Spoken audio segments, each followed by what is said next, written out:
Hallo und herzlich willkommen zu Bike Ergonomics. Heute beantworten wir hier im Ergonomiestudio wieder einmal eure Fragen. Im Mittelpunkt stehen dabei Probleme rund um den Sattel und um das richtige Sitzen.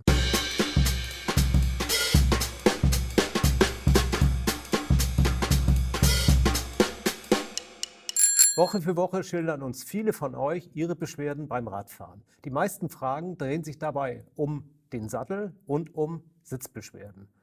Ja, kaum jemand kann bessere Antworten geben als Dr. Kim Tufaude, einer der renommiertesten Experten für Fahrradergonomie und Bikefitting. Hallo Kim, herzlich willkommen. Hallo Volker, hallo zusammen. Kim, ist es ungewöhnlich, dass Sitzprobleme so einen großen Raum einnehmen? Ja und nein. Also ich habe am Anfang auch gedacht, das kann ja nicht sein, dass jeder Zweite oder sogar mehr Sitzprobleme haben. Aber wenn man sich genau überlegt, wie viel Gewicht eigentlich auf dem Sattel drauf sitzt und man reibt ja auch durch die Bewegung der Beine sehr stark am Sattel. Und schaut mal hier, diese Fläche von so einem Sattel ist ja wirklich minimal. Das sind ja kaum 10 Quadratzentimeter. Ja, das stimmt. Und die Frage aller Fragen am Anfang ist, das möchte Peter aus Freiburg wissen und das ist auch das, was ich mich schon oft gefragt habe, wenn ich im großen Geschäft vor dieser riesigen Wand stehe mit den vielen Sätteln. Wie finde ich denn jetzt den richtigen Sattel genau für mich, für mein Fahrrad? Ja, das ist wirklich eine schwierige Frage und ich selber habe schon vor so einer Wand gestanden und habe mir auch gedacht, wie soll da jemand den richtigen Sattel finden? Es gibt wirklich hunderte verschiedene Sättel, nicht nur die Farben, sondern allein vom Typ her. Und da wäre es auf jeden Fall gut, wenn man eine Vorauswahl trifft. Ja, zum Beispiel, nach welchen Kriterien? Also das Einfachste ist erstmal, schaut, was für ein Rad ihr habt. Wenn ihr also ein Tourenrad habt, dann nehmt ihr so einen Tourensattel. Bei einem Mountainbike würdet ihr eher so einen Mountainbike-Sattel nehmen, bei einem Rennrad einen Rennradsattel. Ja. Dann hat man schon mal ganz grob die Kategorie. Und ja, ich sehe hier verschiedene Kanäle an verschiedenen Stellen. Das ist auch sehr sinnvoll. Also wenn ihr gerade auch Sitzprobleme im Damm- oder Genitalbereich habt, schläft euch alles ein, dann wäre es gut, wenn ihr auf so eine Entlastungszone achtet. Die kann unterschiedlich ausgestaltet sein. Auch dann habt ihr schon viele Sättel, die nicht mehr in Frage kommen. Da habe ich hier relativ viele Fragen von Frauen, die wissen möchten, ob spezielle Sättel für sie Sinn machen. Ja, Fakt ist natürlich, dass die Anatomie von einer Frau gerade im Beckenbereich, Geschlechtsorgan natürlich völlig anders ist. Und der lastet ja hier auf dem Sattel drauf. Und deswegen kommen viele Frauen mit speziellen Frauensätteln besser klar als mit Unisex-Modellen. Also rein statistisch gesehen ist die Wahrscheinlichkeit höher, dass Frau bei einem Frauensattel besser zurechtkommt. Okay, jetzt kann ich ja eine gewisse Vorauswahl treffen anhand der Kriterien, die du so genannt hast. Aber da bleiben ja doch noch immer ganz schön viele übrig. Da bleiben immer noch ganz schön viele übrig. Man kann dann so ein bisschen auch schauen, welcher gefällt mir vielleicht optisch, vielleicht vom Preis her. Und dann bleiben so meistens vielleicht 2, 3 Favoriten übrig. Und die würde ich dann auch wirklich testen. Beim Fachhändler im Geschäft. Das ist natürlich das Einfachste. Der Fachhändler, der gibt auch noch ein paar Tipps. Die haben auch noch oft viele andere Faktoren, an die ihr jetzt nicht denkt. Und das würde für euch auch zu kompliziert werden. Also die haben viele Dinge noch im Kopf, die stellen euch noch mal ein paar spezielle Fragen und dann wird die Menge der verwendbaren oder geeigneten Sättel immer kleiner. Und dann würde man wirklich sagen, die 2, 3 Top-Sättel, die teste ich mal. Und wenn ich dann den perfekten Sattel vom Gefühl her für mich gefunden habe, dann kommt genau das, was auch Jeanette aus Düsseldorf wissen möchte. Sie hat jetzt den richtigen Sattel, aber wie stellt sie den denn jetzt richtig ein?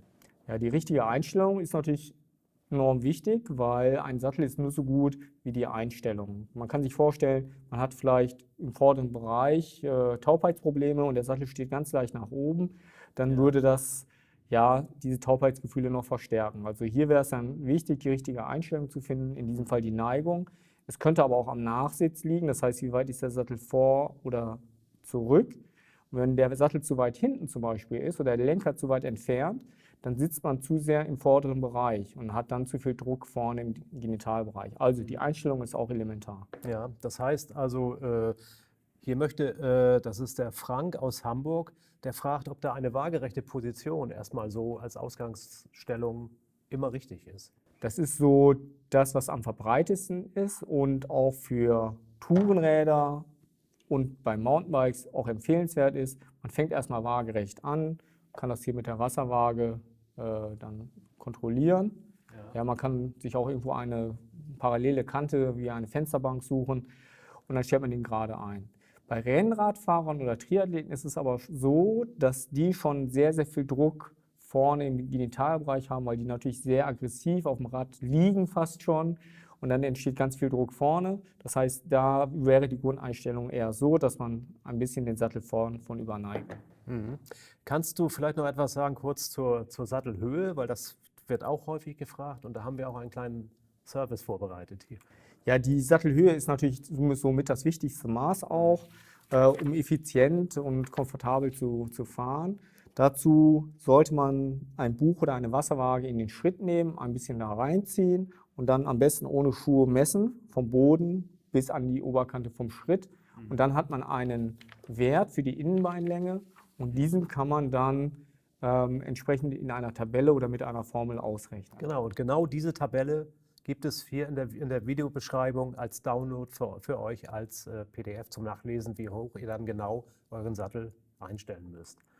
Ja, Kim, Buchmessung ist so das eine, das ist vielleicht gar nicht so schlecht, aber es geht ja noch ein bisschen genauer, nehme ich an. Ja, die nächste Stufe wäre, wenn ihr dann auch euch insgesamt mehr mit dem Bikefitting beschäftigen wollt, nehmt so eine Do-it-yourself-Box, Fitting-Box und arbeitet die einmal durch. Da ist dann nicht nur die Sattelposition, sondern auch die Lenkerposition. Es gibt Tipps zur richtigen Fußstellung auf dem Pedal, weil man fährt ja nicht nur mit dem Sattel. Ne? Und das ist dann so für jedermann leicht verständlich. Das ist wirklich für jeden geeignet. Ich sage immer, wenn man das schafft, selber einen Schrank oder Regal aufzubauen, dann schafft man auch mit dieser Fittingbox das Fahrrad einzustellen. Ja, mit dem Schrank, das ist auch immer gar nicht so, weiß ich aus eigener Erfahrung. Okay, wer es trotzdem dann noch professioneller haben möchte, stellt sich vielleicht die Frage, wie es auch Monika aus Stuttgart getan hat. Woran erkennt man ein gutes Bikefitting, einen guten Bikefitter? Man sollte erstmal im Bekanntenkreis fragen, ob jemand schon mal bei jemandem war, ob der zufrieden war, ob die Terminabsprache, ob die Analyse gut gelaufen ist, ob sich der Bikefitter genug Zeit nimmt. Also ein gutes Bikefitting kann auch schnell mal eine Stunde dauern. Und ja, dann kann man das sicherlich auch mal im Internet schauen, ob es da irgendwelche Bewertungen gibt. Und dann muss man es einfach mal ausprobieren. Kommen wir zurück zum Sattel und den entsprechenden Einstellungen. Der Toni aus Heidelberg möchte wissen, ob ihm vielleicht eine gefederte Sattelstütze nützlich sein könnte. Viele Belastungen beim Radfahren entstehen gerade durch die Stöße, besonders wenn man mit dem Mountainbike oder mit dem Trekkingrad unterwegs ist, da vielleicht irgendwelche Schotterwege fährt und man hat ständig diese Vibrationen und die drücken natürlich hier auf den Sattel. Und dann sind diese Federstützen ganz gut, weil die natürlich eine Menge von diesen Vibrationen wegnehmen. Ja. Es gibt bei diesen traditionellen Teleskopstützen allerdings einen Nachteil, die sinken ein, man verändert ständig seine Sitzhöhe. Und das ist gerade das, was sportliche Radfahrer überhaupt nicht mögen. Alternativen wären welche? Ja, es gibt auch Stützen, die keine Höhenveränderungen erzeugen, wie diese Stütze, die flext ein bisschen, nimmt trotzdem den Großteil der Stöße weg. Oder man achtet darauf, dass der Sattel so eine Dämpfung hat. Auch dieser Dämpfer hier, der nimmt einen Großteil der Stöße weg, ohne die Sitzhöhe zu stark zu verändern. Ja, also das ist interessant, weil diese fahre ich selber, so eine Art Sattelstütze, wie du eben gezeigt hast, fürs Rennrad. Und meine Frau hat so einen Sattel bei sich am Trekkingrad. Also und funktioniert gut? Funktioniert 1A, also Empfehlung von mir. Ne? Ja, jetzt schauen wir mal weiter. Ja, wir haben jetzt eine ganze Menge der häufigsten Fragen bereits beantwortet. Abschließend vielleicht noch einen ultimativen Tipp von dir. Ja, es gibt immer zu früher, merkwürdigerweise, viele Fragen von euch, wo ihr sagt, okay, jetzt habe ich Sitzprobleme und komischerweise habt ihr vielleicht nichts geändert. Also Sattel ist derselbe, Sitzposition und im letzten Herbst oder Sommer ging es noch gut. Und das liegt einfach daran, dass ihr sozusagen euch wieder daran gewöhnen müsst, länger im Sattel zu sitzen. Also macht das wirklich Schritt für Schritt, fangt vielleicht erst mit einer Stunde an, fahrt dafür regelmäßig alle 2, 3 Tage. Und dann ist nach einigen Wochen die Gewöhnung wieder da. Also nicht gleich die Schlüssel rausholen, Schrauben hin und her stellen, sondern einfach mal ein paar Tage fahren und schauen, ob sich das vielleicht erübrigt hat dann. Ja, Kim, sehr schönes Schlusswort. Vielen Dank für heute. Wir bleiben am Ball. Wir werden weitere Fragen von euch gerne beantworten. Stellt sie uns hier in den YouTube-Kommentaren. Schildert auch gerne eure persönlichen Probleme. Könnt uns aber auch eine direkte E-Mail schicken an info@bikeergonomics.com. Ja, in diesem Sinne hoffentlich bis bald. Lasst es euch gut gehen. Tschüss. Ja, bis zum nächsten Mal und bleibt uns treu.